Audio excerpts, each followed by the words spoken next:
এখন থেকে আপনার প্রিয় সিরিয়ালগুলো ফ্রিতে দেখুন এক্সক্লুসিভলি শুধুমাত্র সান নেক্সটে। এখনই অ্যাপ ডাউনলোড করুন। এটা তো এই বাড়ির বৌমা, তুই তো কোনো না কোনো দিন চলেই যাবি, তখনই সংসারের হাল কে ধরবে? ওর তো কাজ করা কর্তব্য, তাই না? আমি কিছু বলি না বলে সবাই এর সুযোগ নেয়। আরে কাকে কাকে আমি কাজ করার কথা বলবো? এই বাড়িতে সবাই একেবারে নিজের মতন করে চলতে চায়। এই বাড়িতে থাকতে গেলে সবাইকে কাজ করতে হবে, না হলে এই বাড়ি থেকে সবাই চলে যাও।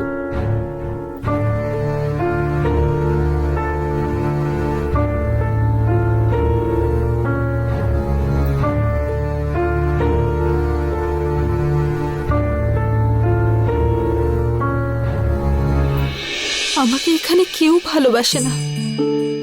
আজ মাও আমাকে কথা শোনালো। তুমি তো জানো গৌরী, আমি এই বাড়ির কত কাজ করি, তবুও আমাকে এরকম শুনতে হলো। যাকে আমি আসার পর আমি সেভাবে কোনোদিনও মাকে সেবা করতে পারিনি। আমি যতই কাজ করতে চাই না কেন, উনি তো আমাকে কখনো সেবা করতেই দেননি। তাহলে এখন মা কেন এরকম বললেন? আমি নাকি কোনো কাজ করি না? মা বলুক বা অন্য কেউ, এই কথাগুলো আমাকে সত্যি খুব কষ্ট দেয়। মা এগুলো বলার আগে একবারও ভেবে দেখলেন না। শ্বেতা বৌদি, প্লিজ তুমি কান্নাকাটি করো না। বড় মা তোমাকে মন থেকে বকাবকি করেননি। তাহলে মা কেন এগুলো বললেন? তুমি হঠাৎ এখানে এলে কেন? তোমার কোথাও যাওয়ার কথা ছিল না? তুমি তাহলে আর যাচ্ছ না তো এই বাড়ি ছেড়ে? বলো গৌরী, তুমি এই বাড়ি ছেড়ে কোথাও যাবে না তো?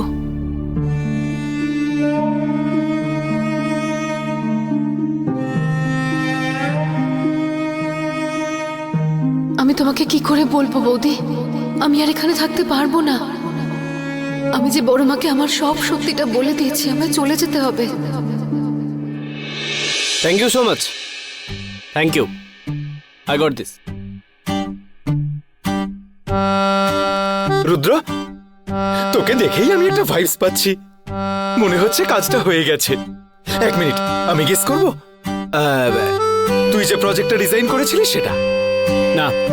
তাহলে মিসেস পাঠেকার রিলেটেড কিছু? না। তাহলে আর কি হতে পারে?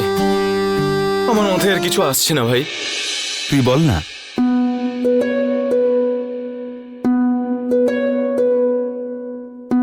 মিনি অ্যাডমিশনের সমস্ত প্রসেস আমি আজকেই কমপ্লিট করে দেব। দারুণ খবর, গ্রেট নিউজ ভাই। এটা শুনলে গৌরী দেবী খুব আনন্দ পাবেন। আর গৌরী দেবীর কথা ভেবে আমারই খুব আনন্দ হচ্ছে। আসলে অন্যের আনন্দ দেখলে আমি খুব আনন্দিত হয়ে পড়ি আর কি, আর কিছু না। গৌরী দেবী আজকের দিনে দাঁড়িয়ে একটা অদ্ভুত মানুষ, তাই না? কেউ উপকার করলেও তার উপকার নিতে চায় না।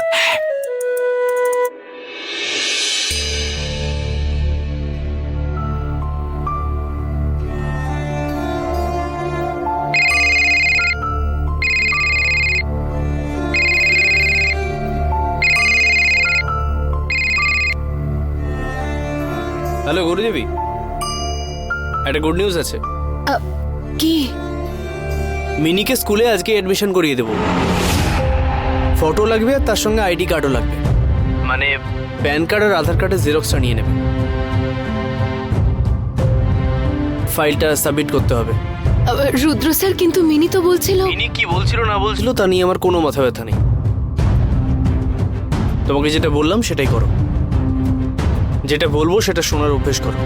রুদ্র স্যার, কিন্তু মিনির তো আমি আসলে- কিছু শুনতে চাই না। মিনির পড়াশোনার বিপক্ষে কিন্তু আমি একটা শব্দও শুনতে চাই না। এই কথার একটু নড়চড় হবে না। তো প্লিজ মিনির কথা ভেবে একটু আমার কথাটা শোনো। হ্যাঁ, কিন্তু স্যার,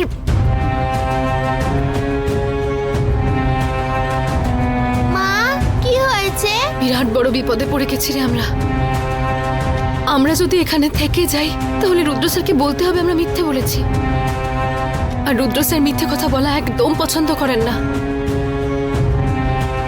আর আমাদের কাছে কোনো উপায় নেই। চল।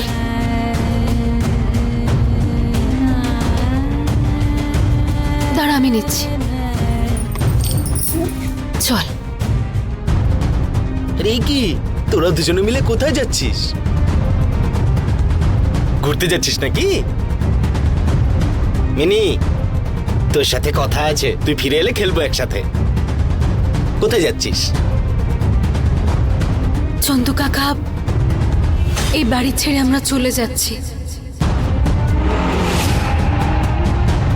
আমি এই বাড়ির কাজের লোক নই, সেটা আমি বড় মাকে বলে দিয়েছি। আসলে আর মিথ্যে কথা বলে এখানে থাকতে পারছিলাম না আমি। কোনো ব্যাপার না, তুই আমার মেয়ে তো না। ভালো করেছিস, তুই সত্যি বলে দিয়েছিস। তুই ঠিকই করেছিস মা, তুই কোনো চিন্তা করিস না, আমি দেখে নেবো যা হবে। কিন্তু তোরা এখন কোথায় যাচ্ছিস? গৌরী, তুইও আমার মেয়ের মতো আমাকে ছেড়ে চলে যাচ্ছিস, তাই তো? তুই যদি চলে যাস তাহলে আমি আবার সেই একা হয়ে যাবো রে গৌরী মা। তোকে তো আমি আমার মেয়ে করে নিয়েছি, এখন তুইও।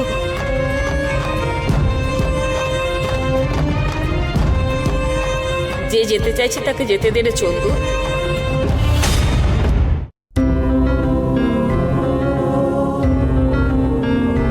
ওকে আটকানোর আমাদের কোনো অধিকার নেই রে। আরে ওর প্রয়োজন ছিল, সেটা মিটে গেছে, এখনো চলে যেতেই পারে এখান থেকে। এই বাড়ির প্রতি এখন আর ওর কোনো টান নেই। তাছাড়া আমি হয়তো কিছু বলতে পারতাম, কিন্তু বলে কোনো লাভ নেই। আরে তুই কেন ওকে আটকাচ্ছিস? ও যেতে চাইছি, যেতে দে না। আমি জানি তোর একটু অসুবিধে হবে প্রথম প্রথম, পরে সব ঠিক হয়ে যাবে।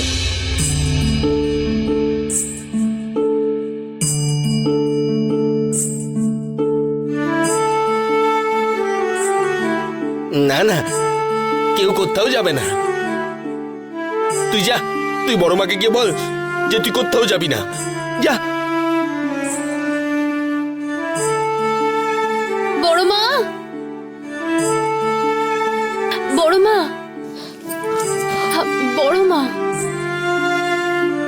আপনি প্লিজ আমার উপর এইভাবে রাগ করে থাকবেন না।